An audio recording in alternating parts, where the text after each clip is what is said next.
Hello friends, welcome to આપનું રસોડું। આજે અમે તમારા માટે લઈને આવ્યા છીએ માઇક્રોવેવમાં ફક્ત 5 કે 6 મિનિટમાં પાણી વગર શક્કરિયા બાફવાની સરળ રીત। આ શક્કરિયા ખૂબ જ મીઠા લાગતા હોય છે। લારી પર જો તમે શક્કરિયા ખાધા હોય તો તમને ખબર હશે કે એ શેકેલા શક્કરિયા કેટલા મીઠા લાગે છે। એવો જ ટેસ્ટ આ શક્કરિયાનો લાગે છે। ઘણા બધાના ઘરમાં માઇક્રોવેવ હોય છે પણ તેને વાપરવાની રીત ખબર નથી હોતી। તો આજે અમે તમારા માટે માઇક્રોવેવમાં શક્કરિયા બાફવાની સરળ રીત લઈને આવ્યા છીએ। તો વિડીયોને સ્કીપ કર્યા વગર તમે આખો જ વિડીયો જોજો અને જો તમને અમારી રેસીપી પસંદ હોય તો વિડીયોને લાઇક અને શેર કરી ચેનલ પર નવા હોય તો સબસ્ક્રાઈબ કરવાનું ના ભૂલતા। બાજુમાં આપેલા બેલ આઇકોનને પ્રેસ કરજો જેથી આવનારા દરેક નવા વિડીયોની નોટિફિકેશન તમને મળતી રહે। તો તેના માટે અમે અહીંયા 2 નંગ શક્કરિયાને સરસ રીતે ધોઈ લીધા છે। આ રીતના લાલ શક્કરિયાનો આપણે ઉપયોગ કરવાનો। હવે આપણે માઇક્રોવેવ ખોલીશું અને શક્કરિયાને ડાયરેક્ટ માઇક્રોવેવની પ્લેટ ઉપર જ મૂકવાના છે। એની અંદર બીજું કોઈ વાસણ મૂકવાની જરૂર નથી। ધોયેલા શક્કરિયાને આ રીતે માઇક્રોવેવની પ્લેટ ઉપર મૂકી દઈશું અને માઇક્રો મોડ ઉપર 5 મિનિટનો ટાઈમ સેટ કરી દેવાનો અને સ્ટાર્ટનું બટન દબાવી દઈશું। 2.5 મિનિટ થાય એટલે ફરીથી આપણે માઇક્રોવેવ ખોલી અને શક્કરિયાને એકવાર ફેરવી લઈશું અને ફરીથી સ્ટાર્ટનું બટન દબાવી દઈશું।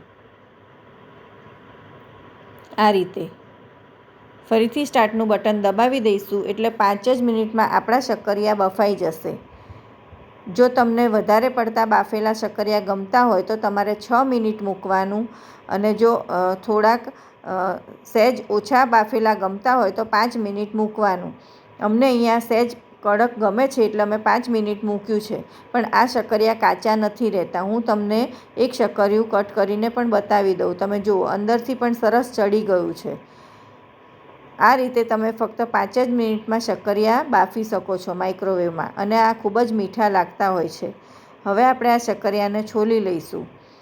ફ્રેન્ડ્સ, શક્કરિયા એ ખૂબ જ ગુણકારી હોય છે, ગુણોનો ભંડાર। તેની અંદર ભરપૂર પ્રમાણમાં ફાઇબર રહેલું છે, આયર્ન હોય છે, વિટામિન સીથી ભરપૂર હોય છે। તો અત્યારે આપણે શક્કરિયાની સિઝનમાં શક્કરિયા ખાવા જ જોઈએ।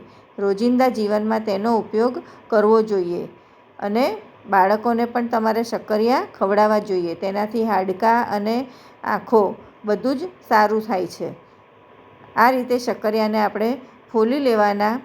તમે જુઓ સરસ શક્કરિયા બફાઈ ગયા છે એકદમ સરળ રીતે। આના પહેલાં પણ અમે શક્કરિયાની ઘણી બધી રેસીપી મૂકેલી છે। માટીના વાસણમાં શક્કરિયાને બાફવાની રીત, માટીની તાવડી પર શક્કરિયાને શેકવાની રીત, શક્કરિયાની ચાટ, ટિક્કી, કટલેસ, પેટીસ બધાની રીત મૂકેલી છે અને ઘણી બધી ફરાળી વાનગીઓ પણ મૂકેલી છે। તો તમે અમારી ચેનલ પર જોઈ શકો છો। એ બધું જ તમે વ્રત કે ઉપવાસમાં બનાવી શકો છો। શક્કરિયાને આપણે આ રીતે કટ કરી લઈશું। તેની ઉપર થોડું સિંધવ મીઠું ભભરાવીશું। તમે નોર્મલ મીઠું પણ ભભરાવી શકો છો।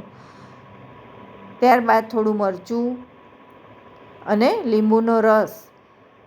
તો તૈયાર છે આપણા લારી જેવા શક્કરિયા। ફ્રેન્ડ્સ, આ શક્કરિયા ખાવાની ખૂબ જ મજા આવે છે અથવા તો તમે આ રીતે બાફેલા શક્કરિયામાંથી બીજી કોઈ વાનગી પણ બનાવી શકો છો। તો તૈયાર છે આપણા મસાલા શક્કરિયા। તમને અમારી આ મસાલા શક્કરિયાની રીત કેવી લાગી તે અમને કમેન્ટ કરીને જણાવજો ફ્રેન્ડ્સ। અને જો તમારા ઘરે માઇક્રોવેવ હોય અને હજુ સુધી તમે એમાં શક્કરિયા ના બાફ્યા હોય તો ટ્રાય ચોક્કસ કરજો। આ ફટાફટ થઈ જાય છે અને ખૂબ જ મીઠા લાગતા હોય છે। તો ફરીથી મળીશું બીજી આવી નવી હેલ્ધી અને ટેસ્ટી રેસીપી સાથે। બાય।